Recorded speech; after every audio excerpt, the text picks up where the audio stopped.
Itu juga ada beberapa yang di daerah-daerah itu, di desa itu kan juga sasarannya tidak hanya anak sekolah tapi balita dan ibu hamil. Itu di desa mana ya, bisa disebutkan itu ya? Insya Allah kalau semua mengajukan, sekolah-sekolah mengajukan, insya Allah juga bisa. Jadi baik negeri ataupun swasta bisa mendapatkan itu.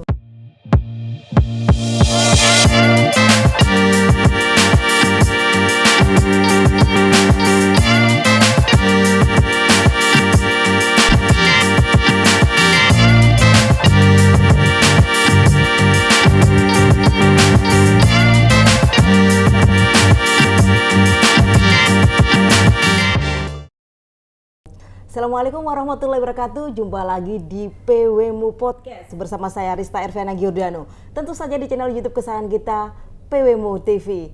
Dan tema kita kali ini adalah makan bergizi gratis, investasi untuk generasi emas Jawa Timur. Untuk membahasnya lebih dalam di studio SD Muhammadiyah 4 Pucang Surabaya telah hadir narasumber inspiratif kami, narasumber kompeten kami. Dia adalah Wakil Ketua DPRD Jawa Timur dari fraksi Demokrat. Dia adalah Sri Wayuni, Sarjana Keperawatan Nurse. Assalamualaikum warahmatullahi wabarakatuh, Ibu Sri Wayuni. Waalaikumsalam warahmatullahi wabarakatuh. Bagaimana kabarnya?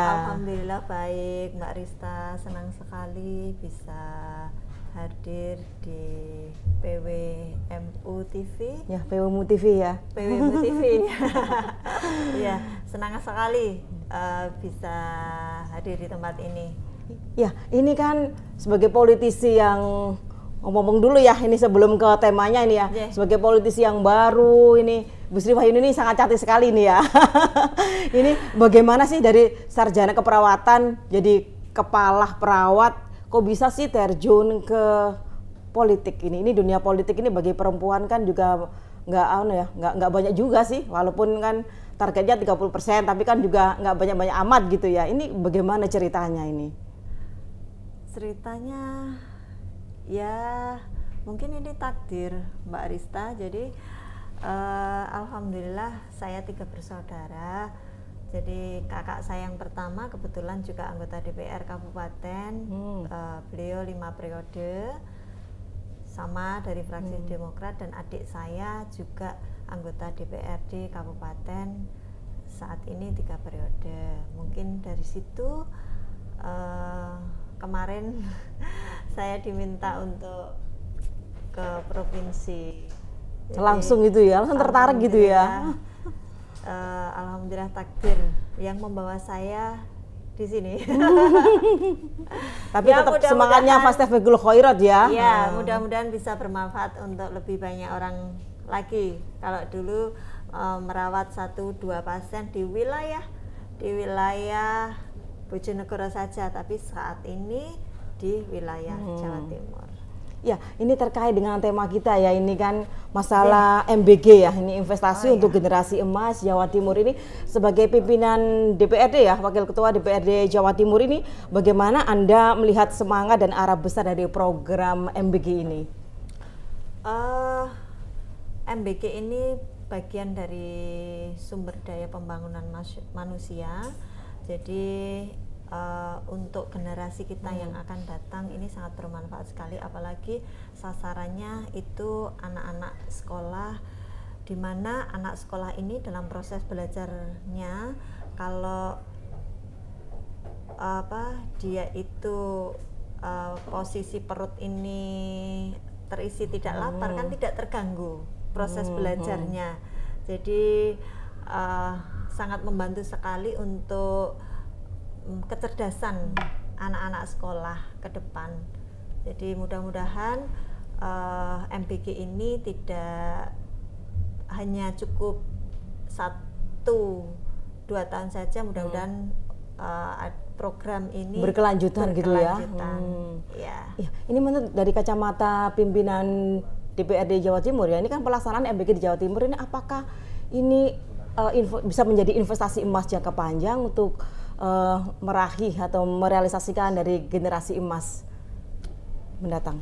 Betul, bisa. Karena dari nilai gizi yang diberikan, tujuannya kan memberikan gizi pada anak-anak sekolah. Jadi selain itu juga kita juga banyak hal yang diuntungkan. Jadi perekonomian kita juga meningkat dari sisi lapangan pekerjaan. Jadi bisa membuka lapangan pekerjaan lebih banyak gitu ya. Kalau yang saya tahu setiap satu MBG itu bisa merekrut sekitar 50 pekerja. Dan dari situ juga petani, pedagang, peternak itu sangat senang sekali saat ini karena apa? Yang mereka hasilkan, hasil dari pertanian itu sangat bermanfaat, sangat dibutuhkan untuk program MBG ini. Jadi seperti beras, harganya kan juga alhamdulillah harga beras kan stabil, tidak turun. Terus harga ayam, harga telur, dan harga bahan baku lainnya otomatis stabil, sehingga perekonomian ini meningkat. Jadi luar biasa. Jadi banyak sisi positifnya, banyak sekali. Jadi tidak hanya untuk mencerdaskan anak-anak kita, memberikan nilai gizi tambahan untuk anak-anak sekolah. Selain itu juga ada beberapa yang di daerah-daerah itu, di desa itu kan juga sasarannya tidak hanya anak sekolah tapi balita dan ibu hamil. Itu di desa mana ya, bisa disebutkan itu ya? Ya di setiap MBG itu kan punya sasaran. Nah, sasarannya sekali sekolah ini sekolah itu ada wilayah masing-masing. Seperti di Bojonegoro ini karena yang saya tahu daerah di Bojonegoro pemilihan ya. Jadi kami selain beberapa sekolah yang dilayani mendapatkan makanan bergizi itu, ada beberapa desa yang ibu hamil dan ibu hamil terus balita itu dikasih juga.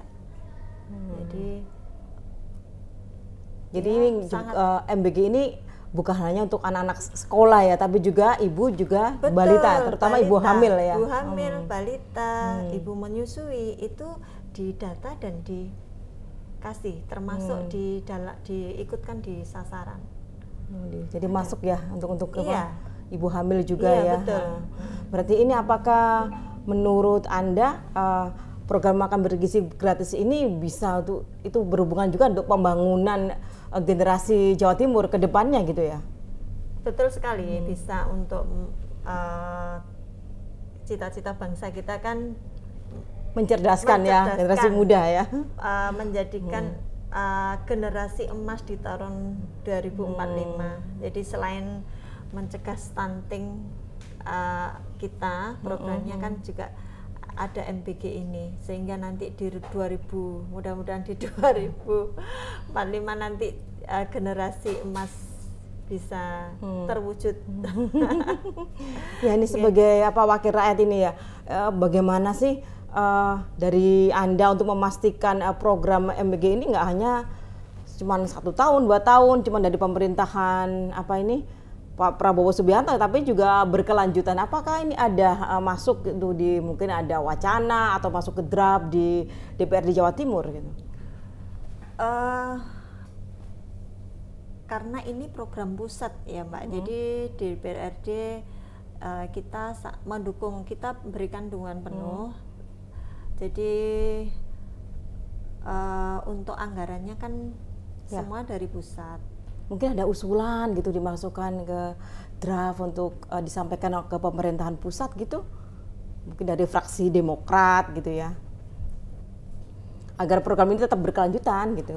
Gitu ya, kita di DPRD mengusulkan bisa, karena mana di pusat jadi kan kita, soalnya nanti saling bersinergi lintas sektor, baik pemerintah daerah, dinas terkait, dinas pendidikan, dinas kesehatan, DPRD harus seirama. Nanti kita memberikan usulan atau masukan, dan masyarakat juga mungkin memberikan dukungan bahwa kalau MBG ini bagus, program yang bagus, nanti kan bisa sampai berlanjut.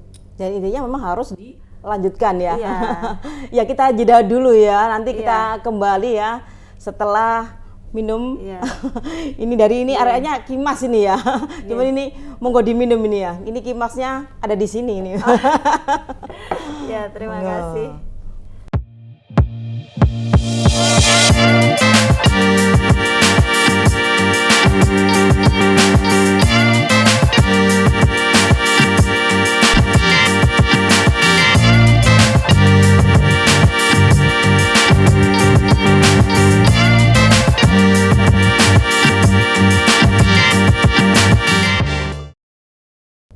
Ya, kembali bersama saya Rista Ervana Giordano di PWMU Podcast, masih bersama narasumber inspiratif kami, Sri Wahyuni, Sarjana Keperawatan Nurse. Dia adalah Wakil Ketua DPRD Jawa Timur dari fraksi Demokrat. Ya, kita lanjutkan ya Bu Sri ya, semakin hangat tadi ya topik pembahasannya ya. Ini bagaimana ya setelah MBG ini diterapkan di Jawa Timur, ini penerapannya bagaimana? Apakah ada kendala-kendala yang urgen gitu untuk bisa diperbaiki atau bagaimana ini selama ini dari kacamata DPRD Jawa Timur? Iya, baik Kak, kita di DPRD mempunyai fungsi pengawasan. Secara otomatis kita bisa dan boleh melakukan pengawasan bagaimana pelaksanaan MBG ini bisa berjalan sesuai dengan yang kita harapkan. Jadi kita baik dari segi anggaran, sasaran, tepat sasaran atau tidak, anggaran dan sesuai atau tidak yang dilakukan itu bahwa benar-benar ini harus untuk kepentingan rakyat sesuai dengan visi dan misi adanya MBG ini. Jadi kendalanya mungkin ada beberapa yang kemarin keracunan, ada yang mungkin alergi, tapi beberapa dinas kesehatan terutama ini sudah melaksanakan evaluasi. Jadi beberapa MBG itu sudah dilakukan evaluasi untuk adanya pelatihan-pelatihan. Jadi ada pelatihan, terus ada. Itu pelatihan apa ya, bisa disebutkan ini kan? Pelatihan yang penjamah langsung. Jadi semua petugas yang ikut masak, intinya ikut terjun langsung di dapur itu ya. Iya, harus ada sertifikat. Terus ada pelatihan atau sertifikasi terkait hygiene. Kalau tidak salah SLHS atau apa gitu. Terus sanitasi air, terus untuk apa itu limbahnya. Tidak boleh di tempat pencemar ya, kayak limbah sampah kan gitu ya. Iya. Jadi itu sudah dilakukan beberapa evaluasi sehingga MBG ini para SPPG ya, satuan SPPG. ya yang melaksanakan itu kan SPPG ini sudah melaksanakan itu sesuai harus yang mempunyai SPPG ini harus melaksanakan itu sesuai standar, dan insya Allah ini sedang berjalan. Jadi sedang berjalan, mungkin belum semua terpenuhi ya, karena kan baru ini beberapa berita kan baru ada yang kendala, ternyata mungkin ada makanan yang alergi gitu ya. Iya, mengandung alergen gitu ya. Jadi yang kurang higienis gitu. Betul. Itu apa-apa saja yang harus dipenuhi oleh SPPG itu sudah disampaikan oleh dinas terkait, dinas kesehatan utamanya. Dan dari sekolah pun itu juga mereka pun juga melakukan pengawasan. Jadi ada ada checklist gitu, apakah menu ini sesuai atau tidak, itu ada. Jadi dari pihak sekolah diikut sertakan untuk melakukan pengawasan menu yang diberikan sesuai enggak dengan daftar yang diajukan. Jadi 1 minggu sebelumnya pihak SPPG sudah mengajukan ke sasaran sekolah yang akan diberikan MBG itu, makanan itu, itu diberikan daftar menunya, dan nanti setiap hari kan pihak sekolah akan ada checklist. Nah, jadi sama-sama melakukan pengawasan. Jadi selain kita yang di DPRD juga di lapangan sudah otomatis ada juknisnya untuk teknis sendiri untuk adanya pengawasan, biar menu itu sesuai. Jadi nilai gizinya sesuai, dan jumlah, volume dan lain sebagainya kan sesuai yang distandarkan. Tapi dari DPRD Jawa Timur sendiri itu pengawasannya untuk dalam ini apa yang menjadi catatan penting ya dari kasus-kasus MBG ini agar tidak terulang atau tidak terjadi, ya minimal tidak terjadi di Jawa Timur ini? Ya, standarisasi dari beberapa SPPG itu kan karena mereka banyak baru, apalagi ahli gizinya kan direkrut baru yang belum pengalaman. Akhirnya kita melakukan itu, beberapa dinas kita menyarankan untuk melakukan sertifikasi. Jadi dibuatkan pelatihan-pelatihan. Itu kok bisa lolos ya dari dinas sendiri ya?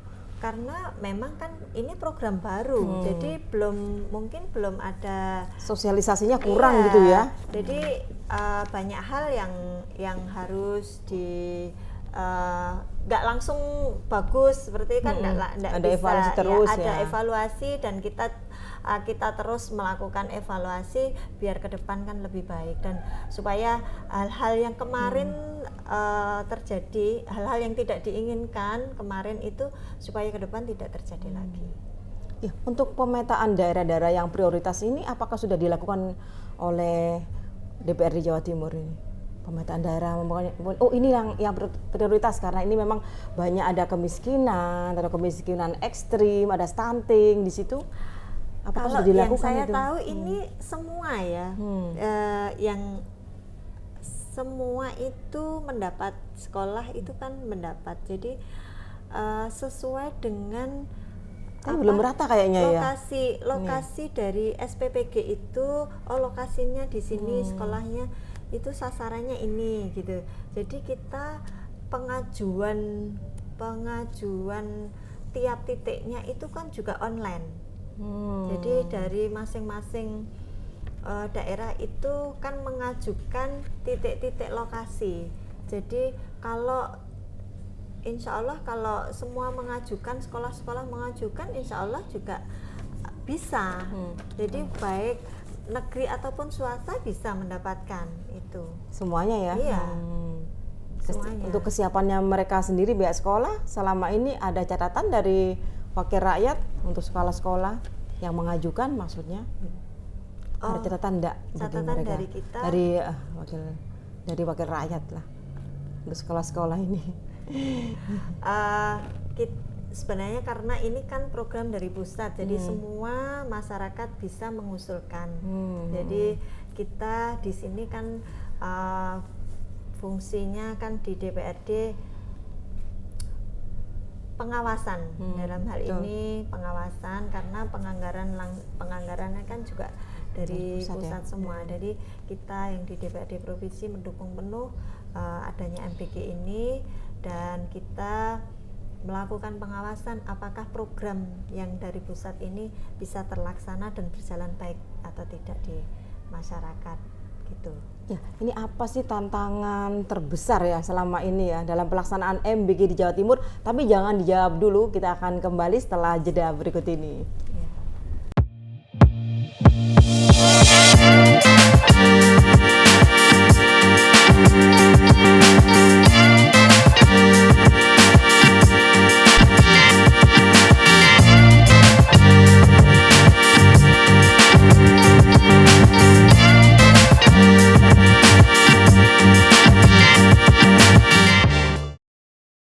Ya. Ya, kembali bersama saya di PWMU Podcast di channel YouTube kesayangan kita, PWMU TV.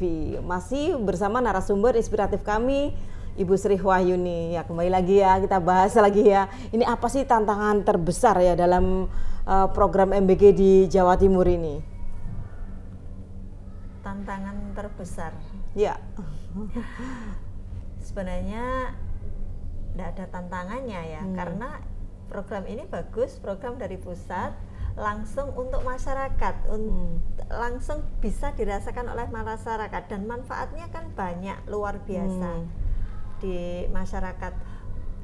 Jadi perekonomiannya kan meningkat, yang seperti tadi saya bilang banyak berbagai sektor ini diuntungkan dengan adanya MBG ini. Untuk tantangannya ya mungkin anggaran dari pusat kan, karena anggaran dari pusat ya. Jadi mudah-mudahan nanti anggarannya ini tetap ada dan berjalan sampai 5 tahun sampai ya. berkelanjutan gitu ya. Gitu. Iya. Jadi selama ini tantangannya belum ada ya sampai, jadi ini udah berjalan ya. Kalau di Jawa Timur ini ya, kita ngomong Jawa Timur berjalan lancar ini ya, so far so good gitu ya, so far so good. Iya, ada beberapa kemarin yang terjadi di lapangan kendala ya. Kalau tantangan kami di DPRD kan alhamdulillah kok tidak ada. Jadi kami kan hanya fungsi pengawasan, mengawasi apakah MBG ini, program ini benar-benar dilaksanakan atau tidak, sesuai atau tidak di pelaksanaannya di lapangan, itu aja. Jadi pengawasannya selama ini nggak ada masalah ya, berarti lancar gitu ya? Kalau dari kami ya?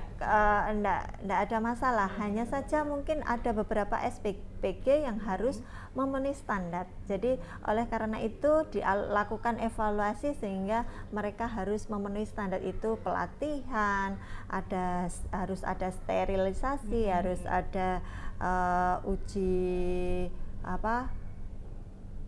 higienis ya, gitu ya. Terus ada sertifikat penjamah kayak gitu.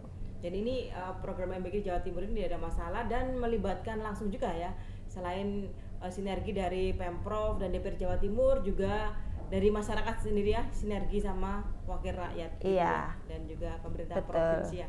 Terus MBG ini apakah sih punya pengaruh signifikan terhadap penurunan angka stunting di Jawa Timur ini?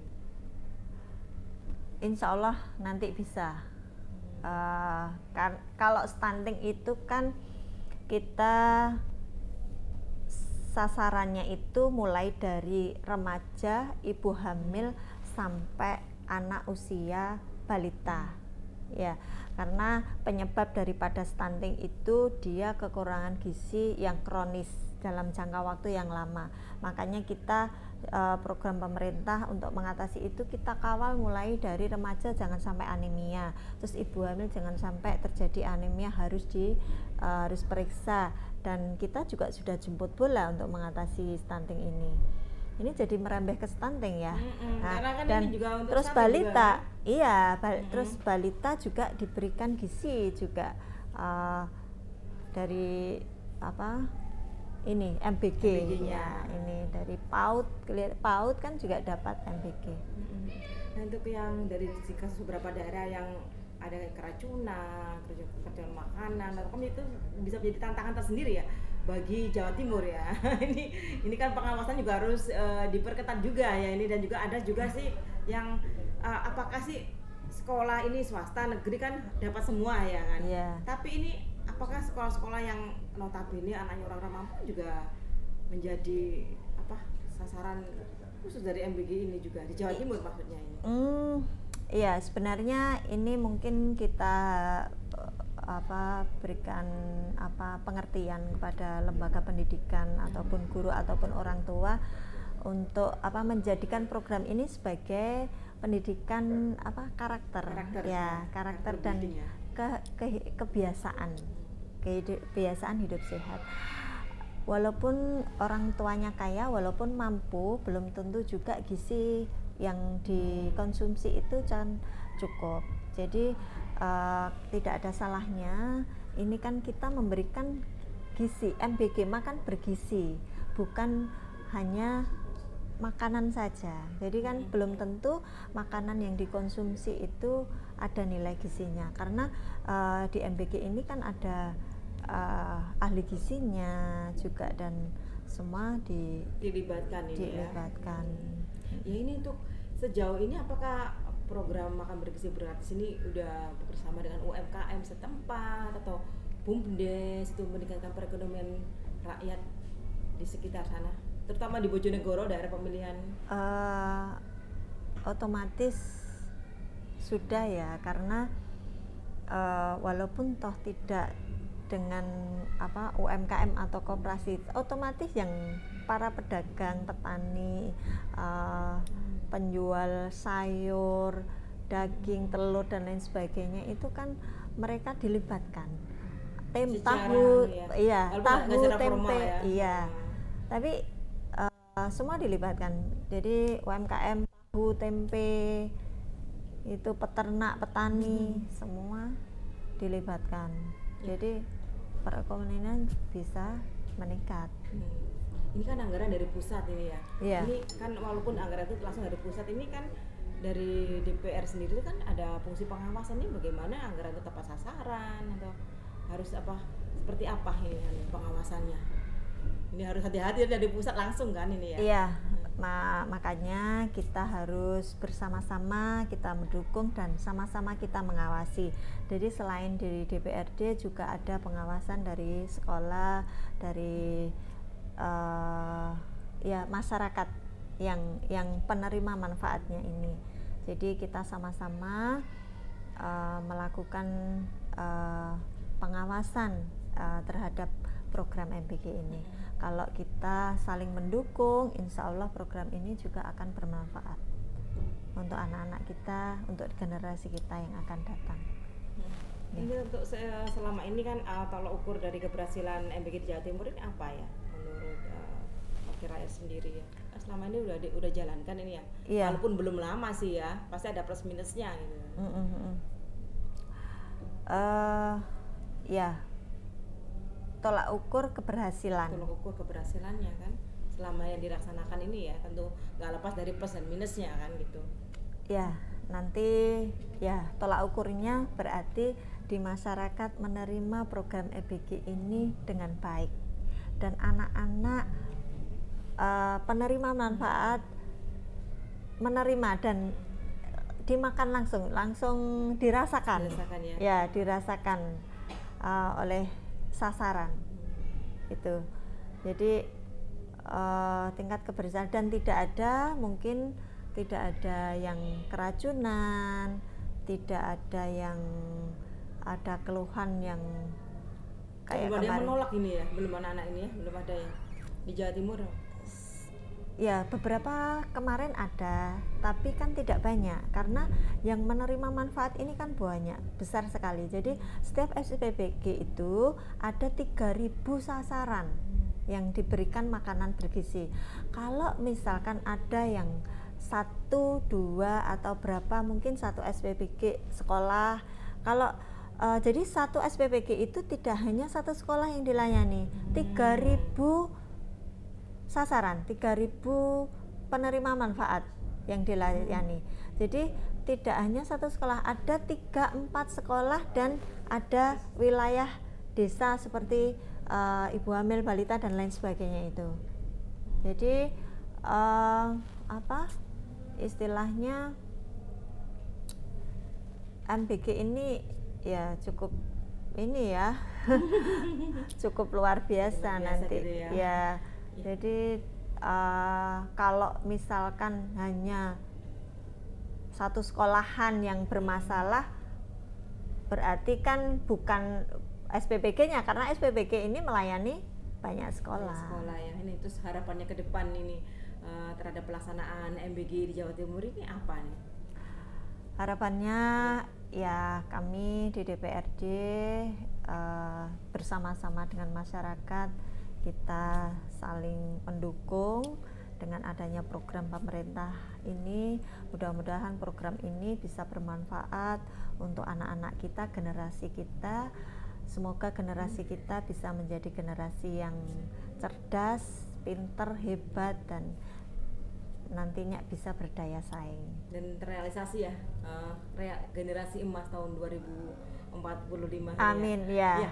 Semoga cita-cita bangsa kita untuk menjadikan generasi emas di tahun 2045 terrealisasi ya. Iya.